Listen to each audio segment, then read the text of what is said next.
Remember, you're not asking for permission anymore. You're a grown up now. You're a professional salesperson. You tell people what to do, right? I'm sitting on the couch. We want to sit over here in the kitchen with me, and you got to say that verbally, and you got to physically direct yourself to it. Now, why do we care? We talk about this pretty much every time we do a face-to-face presentation. This is true in telesales too. Essentially, sales is about what? Control. Who controls a sale controls the outcome, okay? So in the case of getting a presentation started, the control aspects start right away. I mean, probably from knocking on the door, or at least when the initial engagement starts, you've got to have that, as we would call a frame of mind or a reference point, that you're in charge, you're leading things. And they start with little things like, let's sit at the table, not asking for permission, but sitting at the table. Again, people who ask for permission are kind of, they're essentially letting the other person be in control in a sense. So, and there's places to ask for permission in sales presentation. That's not entirely something you don't do, but most of the time you don't want to, because when you give somebody a command and they follow it, you've established the frame. You're in control. You're guiding the presentation at this point, whether they realize it or not. They're following your commands, right? And it starts with little stuff like, what should we sit at the table, or do you want to sit at the couch? You're kind of giving them an option, but you're kind of controlling the direction. But really, truly, the better way is let's go sit at the table so I have enough space to spread everything out. And you want to physically guide them towards the table. I mean, I would walk towards it. I'd look towards it, kind of make that motion, and they'll just follow you many times, okay?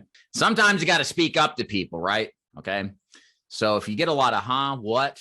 First of all, shut the TV off. Again, if you're on the phone with somebody, hey, do you mind muting TV? I don't want to feel like I'm yelling at you, okay? And again, apologize for it. And get up close to them, okay?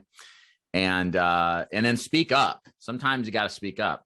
I've had extreme cases where I had one guy, I literally screamed at him the whole time. And then I realized I could just write this down instead of lose my voice because he was so deaf, you know. But there's some people are like that. So if you're a quieter person by nature, just understand that some people cannot hear you and you're going to have to speak up the whole time. So when we build rapport, again, for you new folks here, the purpose of rapport building is just to break the ice, to get the prospect comfortable, right? They don't know why we're there. They're not exactly sure of what our intentions are. They're going to have their guards up. This is expected behavior from the average American when a salesperson comes in their house or a stranger does, right? So we have to make steps on the phone or in person to relax that person, to get them comfortable with us.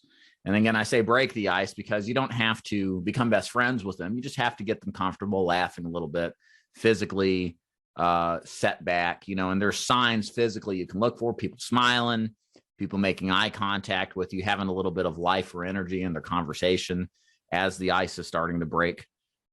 Certainly a kind of a relaxed disposition. They're not sitting up kind of at attention. They're kind of sitting back in the chair a little bit, maybe instead of crossing their hands, they're a little more relaxed like this, right? So these are things that we look for in order to satisfy or check the box. Did I create enough rapport? And as far as how much time it takes to create rapport, guys, we're not talking any more than 5 minutes. I used to say 5 to 10 minutes. After I listened to enough calls, I'm falling asleep after 5 or 6 minutes, right? So usually 3 to 5 is sufficient. On the top end, you might be able to do this when you get good at this within 1 minute to 2 minutes, okay? And it's not a time thing, it's a feel thing. You have to feel like, okay, do I feel like they've broken the ice? Do I feel like they're comfortable with me? Are they giving me signs? There's a bit of subjectivity to it, okay? My advice to you is use the questions that are in the script. You don't have to say all of them, but follow the questions, pick a few of those. There's likely going to be some connectivity with one of those questions. Once you've made some connection and they kind of engage with you and start to talk about whatever the topic is, feel free to follow up and ask more questions to go deeper within that. Like, for example, if I'm talking about, are you working or retired? And they say, oh, yeah, I'm retired and it's terrible. Well, I'm not going to go down, okay, well, that's sorry to hear. Well, how many grandkids you got? I'm going to stay on the retirement thing because I got an emotional response. What do you mean it's terrible? You don't like sitting around doing nothing?